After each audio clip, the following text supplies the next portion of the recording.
রাসূলুল্লাহ সাল্লাল্লাহু আলাইহি ওয়াসাল্লাম বলেন, যে ব্যক্তি আমার 40টি হাদিস আমার উম্মতের কাছে পৌঁছাবে তার জন্য আমি কিয়ামতের দিন বিশেষভাবে সুপারিশ করব। সুবহানাল্লাহ। নাম্বার 2, মানুষের মধ্যে যারা মৃত্যুকে বেশি করে স্মরণ করে এবং তার জন্য প্রস্তুতি নেয় তারাই সবচেয়ে বুদ্ধিমান। নাম্বার 3, প্রত্যেক জিনিসের যাকাত আছে আর দেহের যাকাত হচ্ছে রোজা। নাম্বার 4, যে তার সময় আল্লাহর জন্য ব্যয় করে না তার জন্য জীবন অপেক্ষা মৃত্যু শ্রেয়। নাম্বার 5, যারা সব সময় ইস্তিগফার তথা ক্ষমা প্রার্থনা করে তাদের সাথে উঠা বসা করুন, কেননা তাদের হৃদয় সবচেয়ে কোমল হয়। নাম্বার 6, তুমি যত সিজদা দিবে আল্লাহ তত গুনাহ তোমার মাফ করে দিবেন। সুবহানাল্লাহ। নাম্বার 7, সূরা ফাতিহা প্রায় 1000 রোগের ওষুধ। নাম্বার 8, হাতের তালুতে জ্বলন্ত আগুনের কয়লা রাখলে যেমন কষ্ট হবে তার চেয়ে বেশি কষ্ট হবে শেষ জামানায় ঈমান রাখতে। নাম্বার 9, রোজাদারদের জন্য প্রতিদিন জান্নাতকে সুসজ্জিত করা হয়। সুবহানাল্লাহ। নাম্বার 10, রাসূল সাল্লাল্লাহু আলাইহি ওয়াসাল্লাম বলেছেন, কিয়ামতের দিন সব নবীর চেয়ে আমার উম্মতের সংখ্যা বেশি হবে এবং আমি সর্বপ্রথম জান্নাতের দরজা খুলব। সহিহ মুসলিম, হাদিস নম্বর 196। 11, যে ব্যক্তি রোজা রাখা অবস্থায় মারা যাবে আল্লাহ তাকে কিয়ামত পর্যন্ত সকল রোজার সওয়াব দান করবেন। সুবহানাল্লাহ। নাম্বার 12, যে ব্যক্তি ফজরের নামাজ আদায় করলো সে আল্লাহর হিফাজতে চলে গেল। নাম্বার 13, রাসূলুল্লাহ সাল্লাল্লাহু আলাইহি ওয়াসাল্লাম বলেছেন, রোজা ও কোরআন কিয়ামতের দিন মানুষের জন্য সুপারিশ করবে। মুসনাদে আহমদ, হাদিস নম্বর 6626। 14, নবীজি বলেছেন, রোজাদারদের জন্য সবচেয়ে বড় খুশির সংবাদ হলো হাসরের মাঠে আল্লাহ সবার আগে রোজাদারদের সাথে সাক্ষাৎ করবেন। সুবহানাল্লাহি ওয়া বিহামদিহি। 15, যখন রমজান আসে তখন জান্নাতের দরজাসমূহ খুলে দেওয়া হয়। 16, রাসূলুল্লাহ সাল্লাল্লাহু আলাইহি ওয়াসাল্লাম বলেন, যখন কোনো বান্দা আল্লাহর দিকে দুটি হাত উঠায় তখন তিনি তা ব্যর্থ বা শূন্যভাবে ফিরিয়ে দেন না। তিরমিজি, হাদিস নম্বর 502।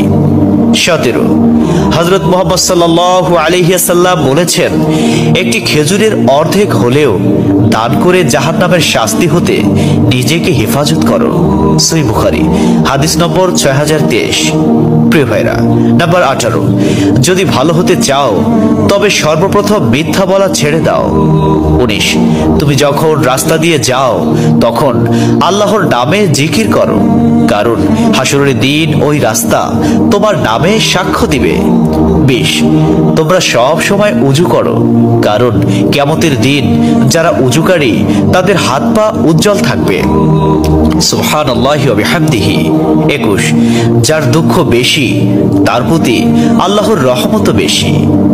22, যখনই নামাজে দাঁড়াবেন জীবনের শেষ নামাজ মনে করবেন।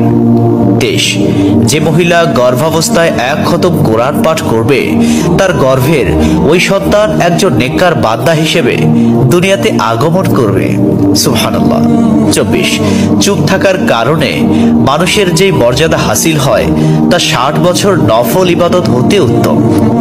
সুবহানাল্লাহ। 25, রাসূলুল্লাহ সাল্লাল্লাহু আলাইহি ওয়াসাল্লাম বলেছেন, জান্নাতের সবচেয়ে নিকটবর্তী আমল হলো সময় মতো সালাত আদায় করা। সহিহ মুসলিম, হাদিস নম্বর 260। 26, যে ধোঁকা দেয় সে আমার উম্মতের অন্তর্ভুক্ত নয়। 27, তুমি জানো তুমি সঠিক তবু তর্ক করো না, তর্কে জড়াইও না। 28, হযরত মুহাম্মদ সাল্লাল্লাহু আলাইহি ওয়াসাল্লাম বলেছেন, তোমরা বিপদে পড়ে মৃত্যু কামনা করবে না, বরং বলবে, হে আল্লাহ, যে পর্যন্ত জীবিত থাকা আমার জন্য কল্যাণকর আমাকে ততক্ষণ জীবিত রাখুন। এবং যখন মৃত্যু আমার জন্য কল্যাণকর তখন তুমি আমাকে মৃত্যু দাও। 29 সূরা ইয়াসিনকে কুরআনের হৃদয় বলা হয়। 30 হযরত মুহাম্মদ সাল্লাল্লাহু আলাইহি ওয়াসাল্লাম বলেন, মায়ের একটি কষ্টের নিঃশ্বাস 7টি দোজখের চেয়েও ভয়ঙ্কর, আর একটি সুখের হাসি 8টি বেহেশতের সমান। সুবহানাল্লাহ। 31 যে অন্যের বাবা মাকে গালি দিল সে যেন নিজের বাবা মাকেই গালি দিল। 32 রাসূলুল্লাহ সাল্লাল্লাহু আলাইহি ওয়াসাল্লাম বলেছেন, আমি যা জানি তোমরা যদি তা জানতে পারতে তবে নিশ্চয় খুব কম হাসতে এবং খুব বেশি পরিমাণে কাঁদতে। 30 মানুষ যদি মৃত ব্যক্তির আর্তনাদ দেখত এবং শুনতে পেত তাহলে মানুষ মৃত ব্যক্তির জন্য কান্না না করে নিজের জন্য কাঁদত। 34 মহানবী সাল্লাল্লাহু আলাইহি ওয়াসাল্লাম বলেছেন, সূরা ফাতিহা তোমরা ধীরে ধীরে পাঠ করো, কারণ মহান আল্লাহ নিজে তার জবাব দেন। সুবহানাল্লাহ। হাদিস সূত্র মুসলিম 910। 35 রাসূলুল্লাহ সাল্লাল্লাহু আলাইহি ওয়াসাল্লাম বলেছেন, কিয়ামতের দিন যে জিনিসটি মুমিনদের পাল্লায় ভারী হবে সেটি হচ্ছে সুন্দর চরিত্র, আখলাক। আবু দাউদ হাদিস নম্বর 4101। 36 কবরের ভিতরের প্রথম চাপ পৃথিবীর সকল কষ্টকে হার মানিয়ে দেবে। 37 হযরত মুহাম্মদ সাল্লাল্লাহু আলাইহি ওয়াসাল্লাম বলেন, যে ব্যক্তির অন্তরে এক সরিষা দানা পরিমাণ অহংকার থাকবে সে জান্নাতে প্রবেশ করতে পারবে না। সহিহ মুসলিম হাদিস নম্বর 91। 38 কিয়ামতের দিন ওই ব্যক্তির জন্য সুপারিশ করা হবে যে প্রচুর শীত উপেক্ষা করেও ফজরের নামাজ আদায় করল। 39 নিশ্চয় মহান আল্লাহ নম্র, তিনি নম্রতাকে পছন্দ করেন। তিনি নম্র স্বভাবের লোকদেরকে যা দান করেন তা কঠিন স্বভাবের লোকদের দান করেন না। আবু দাউদ হাদিস নম্বর 4807।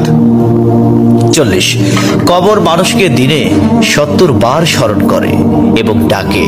আল্লাহ সুবহানাহু ওয়া তাআলা আমাদের সঠিক জ্ঞান এবং বুঝার তৌফিক দান করুন এবং আমাদের এই সমস্ত হাদিস সমূহের উপর আমল করার তৌফিক দান করুন। আমিন।